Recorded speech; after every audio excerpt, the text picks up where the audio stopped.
समजून घ्या श्वासाचं महत्त्व, पाळा निसर्गाचं तत्व. श्वास घेणं आणि श्वास सोडणं ही एक नैसर्गिक प्रक्रिया आहे जी आपोआप सुरू असते. अगदी आपण झोपलेलो असताना देखील ती अविरतपणे सुरू असते. किंबहुना आपण जिवंत असल्याचं ते एक लक्षण आहे. श्वास सुरू आहे म्हणूनच आपण जिवंत आहोत. मात्र त्यासाठी आपल्याला कुठलेच विशेष प्रयत्न करावे लागत नाही. कदाचित म्हणूनच श्वासाचं महत्त्व आपल्याला पूर्णपणे माहीत नसतं. दिवसातून हजारो वेळा आपण श्वास घेत असतो.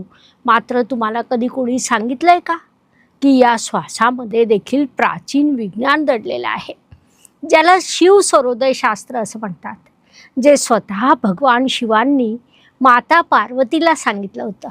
तसंच ज्याला आपण आजच्या भाषेत मॅनिफेक्ट करणं असं म्हणतो, ते देखील या शास्त्राच्या माध्यमातून साध्य होऊ शकतं. अशा या अद्भुत शास्त्राचा इतिहास आणि महत्त्व तुम्हाला समजून घ्यायचं असेल तर हा व्हिडिओ केवळ तुमच्यासाठी आहे. नमस्कार, मी ॲस्ट्रोगुरू डॉक्टर ज्योती जोशी सर्व ज्योतिषप्रेमी व अभ्यासकांचं मनपूर्वक स्वागत करते. आपण शिव सरोदय या अद्भुत व अलौकिक अशा शास्त्राचा अभ्यास करीत आहोत, जे आपल्या परंपरेनुसार असं मानलं जातं की स्वतः भगवान शिवांनी माता पार्वतीला सांगितलं होतं. त्यामध्ये आज आपण या शास्त्राचा इतिहास आणि महत्त्व समजून घेणार आहोत. म्हणूनच आजच्या या भागाला शेवटपर्यंत बघा. ही शास्त्रीय माहिती तुम्हाला आवडल्यास व्हिडिओला लाईक, शेअर, सबस्क्राईब करा, जेणेकरून इतरांपर्यंत पोहोचू शकेल.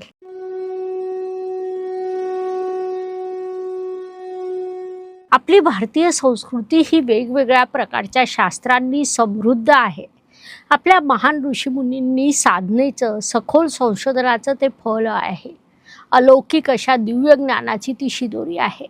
त्याची महती इतकी जास्त आहे की आज इतक्या वर्षानंतरही किंबहुना आधुनिक काळातही ते अगदी जसंचं तसं आपल्या उपयोगी पडत आहे.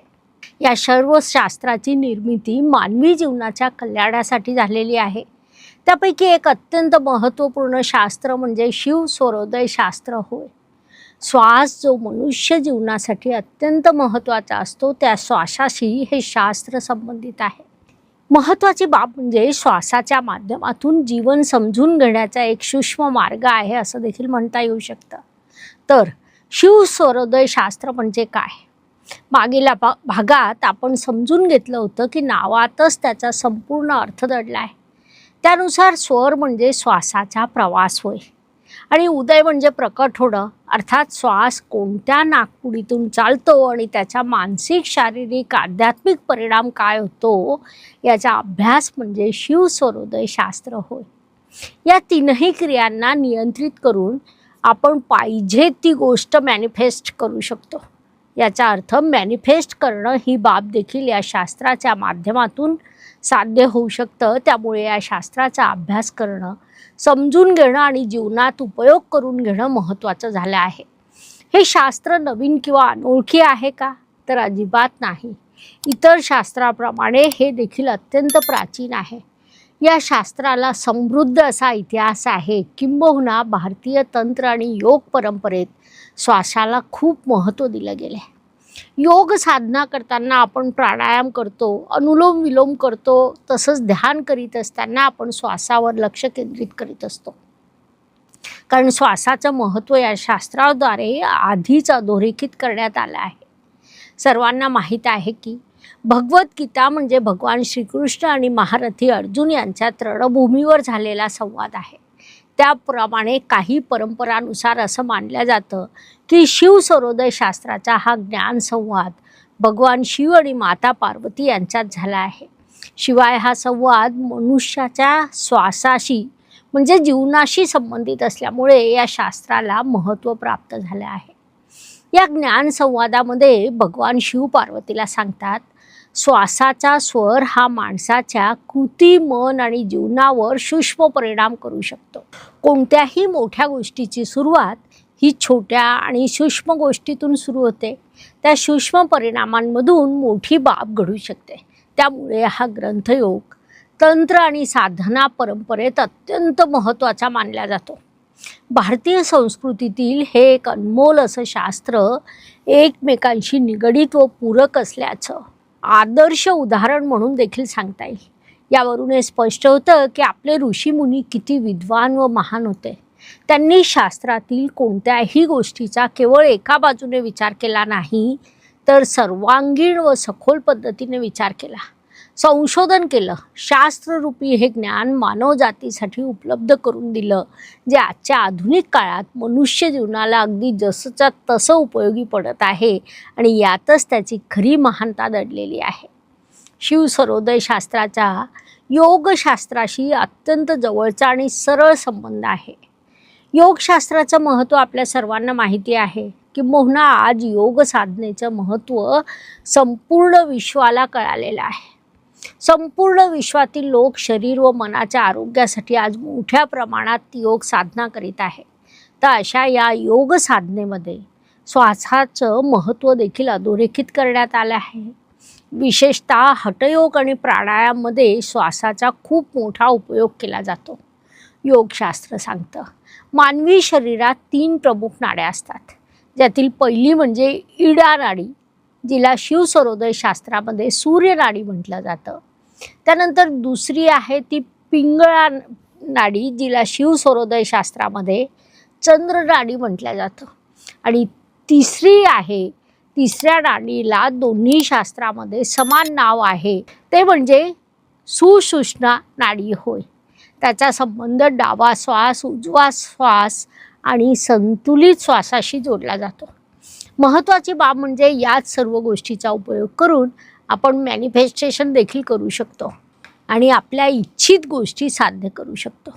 आता प्रश्न असा आहे की प्राचीन काळामध्ये साधकांनी याचा उपयोग कसा केला असेल. तर असं सांगितलं जातं की साधक आणि योगी या शास्त्राच्या आधी सखोल अभ्यास करायचे.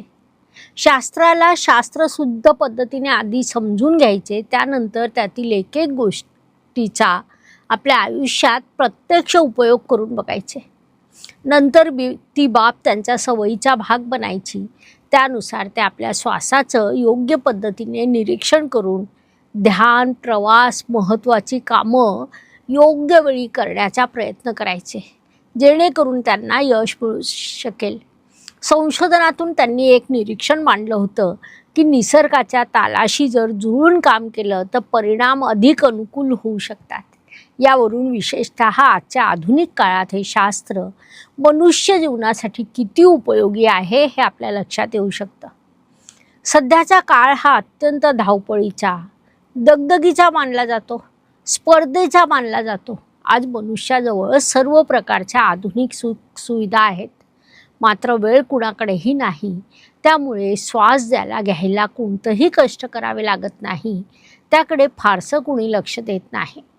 मात्र थोडा वेळ थांबून जेव्हा आपण श्वासाकडे लक्ष देतो तेव्हा मन अधिक शांत होऊ लागतं. हा प्रयोग तुम्ही घरी बसल्या जागेवर केव्हाही कुठेही करू शकतात. या सिद्धांताची प्रत्यक्ष अनुभूती घेऊ शकतात आणि म्हणूनच शिवसरोदय शास्त्र आपल्याला स्वतःकडे पाहण्याची आठवण करून देतं. शेवटी इतकं सांगता येईल की आपला श्वास हा फक्त शरीर चालवणारा नाही, तर तो शरीर, मन आणि चेतना यांना जोडणारा पूल आहे. त्यामुळे जेव्हा वेळ मिळेल, जसा वेळ मिळाले त्याप्रमाणे श्वासावर लक्ष केंद्रित करण्याची सवय लावून घ्या. शिवसरोदय शास्त्राचे मूलभूत नियम समजून घ्या, त्याचा उपयोग करा. त्याचा तुम्हाला दैनंदिन जीवनात प्रचंड मोठा लाभ होऊ शकतो. आपले ऋषीमुनी विद्वान व महान होते. त्यांनी संशोधित केलेल्या प्रत्येक गोष्टीच्या मागे मोठं विज्ञान दडलेलं आहे. भारतीय ऋषींनी विश्वाला समजून घेण्याचा प्रयत्न केवळ बाहेर केला नाही, तर आतूनही केला आणि म्हणूनच कदाचित त्यांनी श्वासाकडे इतक्या बारकाईने पाहिलं. त्याच निरीक्षणातून आपल्याला शिवसरोदय शास्त्राची ज्ञानरूपी शिदोरी प्राप्त झाली. तुमच्यासाठी एक प्रश्न, तुम्हाला काय वाटतं, आपला श्वास खरंच आपल्या मन आणि कृतीवर परिणाम करू शकतो का? यावरील तुमचे विचार कमेंटमध्ये नक्की लिहा. ही माहिती आवडली असेल तर लाईक, शेअर, सबस्क्राईब करा. बेल आयकॉन ऑन करून ठेवा. हा विषय स्पष्ट करण्यासाठी ही माहिती पुरेशी आहे. आता आपण थांबूया. पुनश्च अवश्य भेटू. धन्यवाद. शुभम भवतु. जय ज्योतिष. नमस्कार. शास्त्राचा अभ्यास करण्यासाठी माझी मराठीतून 11, हिंदीतून 2 अशी पुस्तकं प्रकाशित झाली आहे. विशेष बाब म्हणजे मी स्वतः संशोधित केलेली ज्योती जोशी पद्धती अर्थात जे पद्धती या विषयावर स्वतंत्र ग्रंथ उपलब्ध आहे, त्याचा देखील लाभ घ्यावा. यूट्यूबची कार्यप्रणाली ही मुख्यतः लाईक, शेअर आणि सबस्क्राईबवर चालते. Please like, share and subscribe the channel. धन्यवाद. शुभम भवतु. जय ज्योतिष.